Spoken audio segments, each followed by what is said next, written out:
जी नाज़रीन, मैं अपनी टीम, अपने अदारे और अपने स्टाफ के बिहाफ़ पे आपको इस प्लेटफ़ॉर्म पे खुशामदीद कहता हूँ।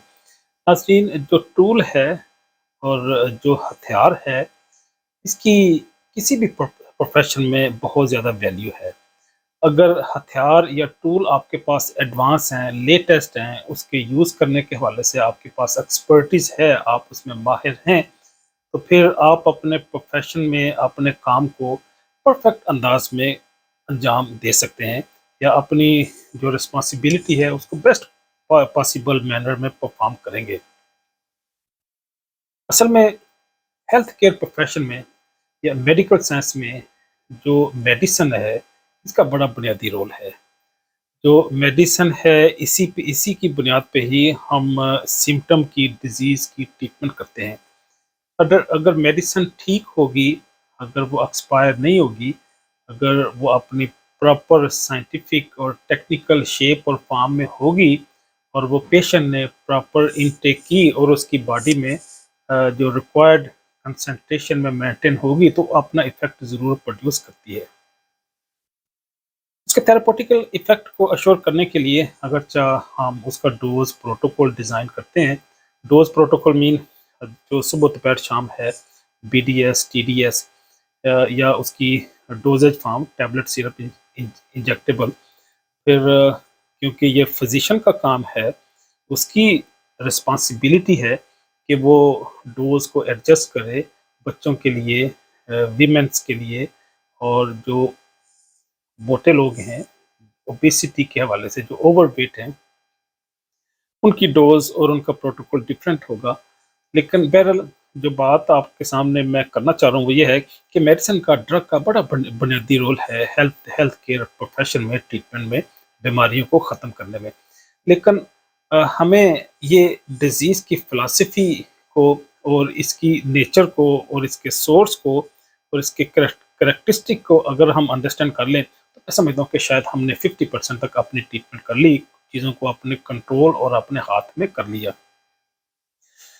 बल्कि कई दफ़ा तो ऐसा होता है कि आप दरमियान में किसी भी और शख्स या हेल्थ केयर प्रोफेशनल के मोहताज नहीं रहते। अगर आपको पेन है, पेन किलर ली, पेन ख़त्म।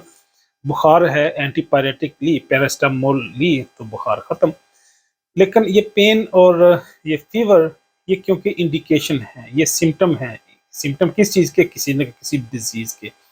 अगर उस डिजीज को खत्म किए बगैर सिर्फ उसके सिम्टम ही अगर सही करेंगे, तो ये ऐसा ही है कि क्या, जैसे किसी पौधे को उसकी जड़ों से खत्म किए बगैर आप उसके पत्तों को सिर्फ काटते हैं, उसकी जड़ को आप खत्म नहीं कर रहे, वो उसके पत्ते फिर दोबारा उग जाएंगे कुछ देर के बाद।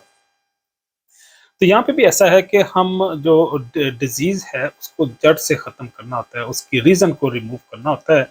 अगर अगर वो बैक्टीरियल माइक्रोबियल है तो उस माइक्रो ऑर्गेनिज्म को किल करना होता है बॉडी के अंदर, ताकि उसकी ट्रीटमेंट हो। अगर और कोई पैथोलॉजिकल डिसऑर्डर है, अगर हार्मोनल प्रॉब्लम है, अगर एंजाइम मीडिएटर मॉड्यूलेटर न्यूरो का इशू है, तो उनकी कंसंट्रेशन को हम रैशनलाइज करेंगे। तो गोया जो मैं आपके सामने बात करना चाह रहा हूँ वो ये है कि अगर कोई डिजीज़ सक्सेसफुली ट्रीट हो जाती है, अगर उसका इलाज हो जाता है, तो उसका क्रेडिट सिर्फ फिजिशियन को ही नहीं देना चाहिए, बल्कि उससे पीछे जो लोग काम कर रहे होते हैं, वो चाहे पैरामेडिकल स्टाफ हो, चाहे फार्मासिस्ट हो, चाहे स्टाफ नर्सिस हों, वो भी इक्वली उसमें इन्वॉल्व होती हैं। बल्कि अक्सर ऐसा होता है, मैंने ये कई दफ़ा ऐसा देखा है कि जो उसके सपोर्टिंग स्टाफ हैं, या सपोर्टिंग स्टाफ तो नहीं कहना चाहिए, बल्कि उनके पैरेलल और जो ऑक्यूपेशन या प्रोफेशन के लोग हैं, वो चाहे फार्मासिस्ट हैं, वो चाहे रेडियोलॉजिस्ट हैं, वो चाहे क्लिनिकल कंसल्टेंट है। क्लिनिकल कंसल्टेंट मीन जो उसकी क्लिनिकल एग्जामिनेशन करते हैं, उनकी इन्वेस्टिगेशन करते हैं, या एग्जामिनेशन करते हैं स्पेसिमेन की, सैंपल्स की, लेबॉरेटरी टेस्ट करते हैं और सपोर्ट करते हैं जो उसकी डोज और प्रोटोकॉल को डिज़ाइन करने में, उनका भी इक्वली रोल होता है हेल्थ केयर प्रोफेशन के अंदर। वो अपनी पूरी मेहनत के साथ काम करते हैं, लेकिन जो फिजिशियन है, जो सर्जन है, वो समटाइम अपनी ड्यूटी उस अंदाज में परफॉर्म नहीं करते जिस अंदाज में उन्हें करना चाहिए। उनका फोकस क्योंकि सम टाइम कुछ और होता है कि या तो नंबर ऑफ पेशेंट को इंक्रीज करें, तो या ऐसी मेडिकेशन लिखें जो किसी पर्टिकुलर फार्मास्यूटिकल ऑर्गेनाइजेशन से बिलोंग करती हैं, क्योंकि उनके साथ उसने कुछ ऐसी अंडरस्टैंडिंग एस्टेब्लिश की हुई है कि जहाँ से वो कोई फिनेंशियल बेनिफिट लेता है। तो अगर वो अपनी ड्यूटी एथिकल अंदाज में, प्रोफेशनल अंदाज में परफॉर्म नहीं करता, तो उसके फिर क्लिनिकल और मेडिकल आउटकम भी, थेरापेटिकल रिजल्ट्स भी उस अंदाज में नहीं आते जिस अंदाज में हम एक्सपेक्ट करते हैं। तो उस सूरत में हमें ये आइडेंटिफाई करना चाहिए, हमें ये हमें ये इन्वेस्टिगेशन करनी चाहिए कि अगर कोई डिजीज सक्सेसफुली क्योर नहीं हुई, वो क्योरेबल डिजीज है लेकिन वो क्योर नहीं हो रही, या ऐसी क्योरेबल डिजीज फर्दर एग्रेवेट हो गई है, फर्दर वो ख़राब हो गई है, तो फिर ज़रूर उसमें तहकीक करनी चाहिए, उसकी रिसर्च करनी चाहिए, उसकी इन्वेस्टिगेशन और तफ्तीश करते हुए उसकी रीज़न को एक्सप्लोर करना चाहिए।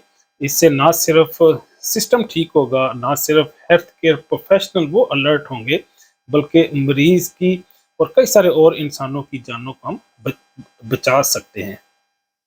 इजाज़त चाहूँगा। अल्लाह हाफ़िज़।